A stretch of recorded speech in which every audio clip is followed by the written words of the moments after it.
Hello everyone, I am Pepino here, and we are back at Bermidor, the Dwarven fortress, in whatever this world is called. And I looked, and there's no outpost liaison. It says on the wiki that he stops arriving when the monarch arrives, when your king arrives. But I did have another fortress where my king arrived and he still kept coming. Now, that could have been a bug, and this could be the way it's supposed to be.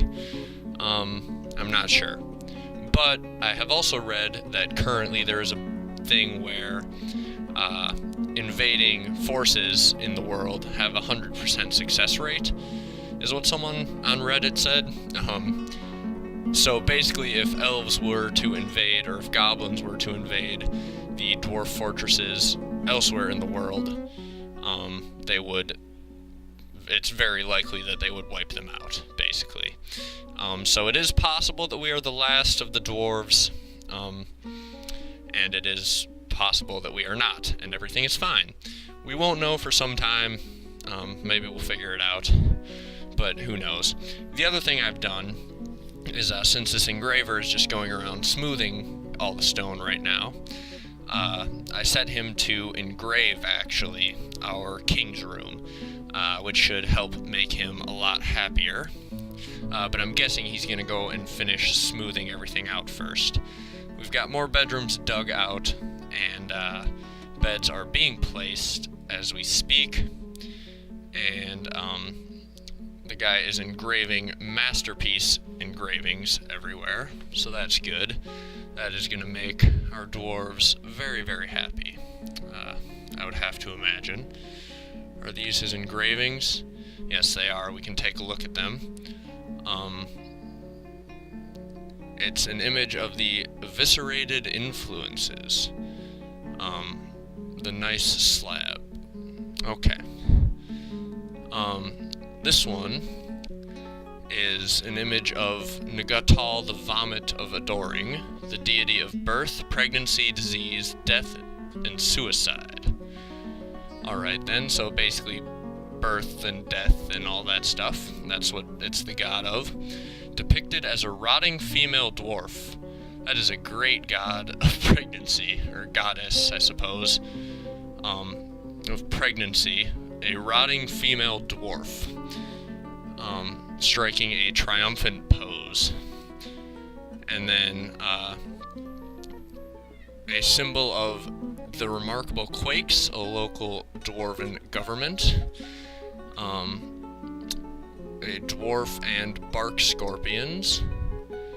And cut gems. So basically, yeah, he just goes around and he's going to engrave masterfully designed images all over the walls, and the dwarves are just going to lose their mind and be so happy about it. If we take a look at the king here, he's sleeping in his bed, so we'll have to check if he's slightly less pissed about it now when he wakes up. But we will make this a dining room here as well, and assign it to our king, and we will make it a study and assign it to our king. And I think that should work with all three rooms overlapping. If we take a look at him here, yes, it will work. We just need to upgrade all of the rooms to royal level and give him everything he needs. He has enough weapon racks and armor stands once they finish constructing them, so that's going to be good. And the next thing I think I'm going to want our miners to do is actually start on this barracks here, because once we get more migrants, we are definitely going to need to start training up an army, because the goblins and who knows what else could be on their way at any point. The other thing we're going to need is this tomb. That's going to have to be dug out. We've waited too long on that, I think, because we are lucky that none of our dwarves have been just killed. Because Because if we don't have a tomb set up for the dwarves when the first one dies, he will be very upset, or all the dwarves will be. And he will come back as a ghost and haunt them, and it's just going to be a bad deal overall. So we're going to avoid that. We're going to build a tomb. Okay, so let's see. Everything else appears to be going according to plan. We are not out of iron bars, we have plenty, and we have been forging away like crazy on the weapons. I set a bunch more to be made. Let's build some iron armor now too. We need 5 of everything, at least for now, because that's how many we have in our squad. And migrants have arrived, which is good. Where are they coming from? We will find them at some point. Here they come, all coming in, and looks like we got plenty of them, so that is going to be good. Got a couple traders. I don't know if any of them will be better than our current broker or not. We'll have to figure that out. But, let's see. Oh, our metalsmith has been taken by a fey mood. Alright then, so just as the migrant wave arrives, our metalsmith has claimed the metalsmith's forge and right away begun a mysterious construction. Would you look at that? Sweet. So, lots of big stuff happening right away here. Our dwarves are seemingly settling themselves in. We have 22 citizens now. We are going to need to make all of these into bedrooms, so I will begin that process here.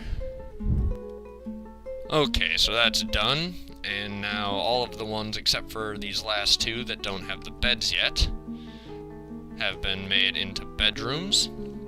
There we go. And now the bedrooms may be terrible, but we at least have enough of them.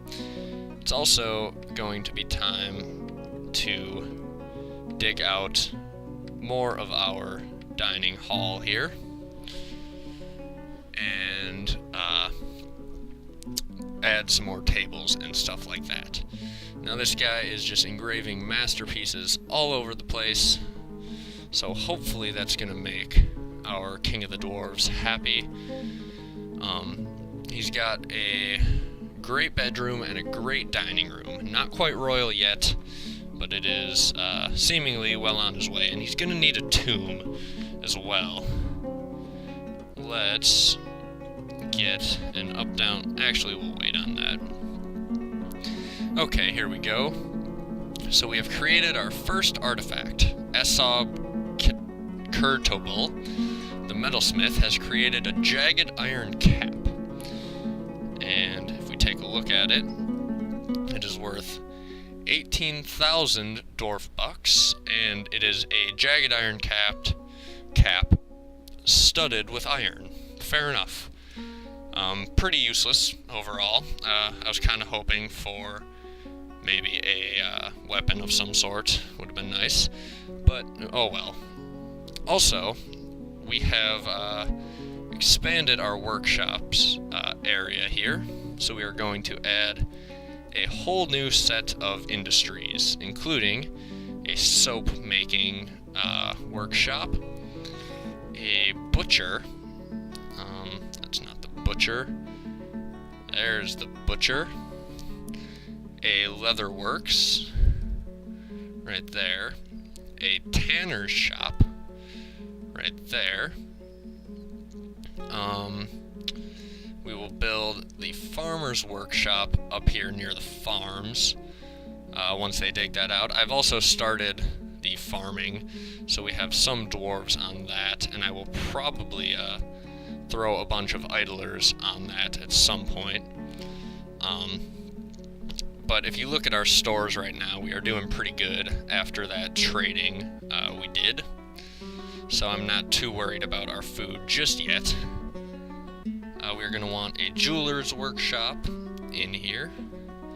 Right there. And what else? I guess we'll get a dyer's shop. I don't actually really know how to use the dyer shop, but I'm sure I can figure it out. I haven't used that yet. Oh, we don't want to build that out of copper bars, though.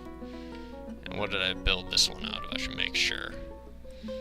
Okay. So we want to build it out of, let's see here. What had we just built again? Ah, yes, a clother's workshop. And we want to build it out of limestone. Then we need our loom, which is up at the top. There we go. And we'll put that right here. Perfect. Okay, so that is our workshops. Hopefully a lot of those will take care of some of our idlers. And our miners will get to work doing a bunch of other stuff. And it'll all be very, very good. I'm going to see what these idlers are up to and get them to all do something.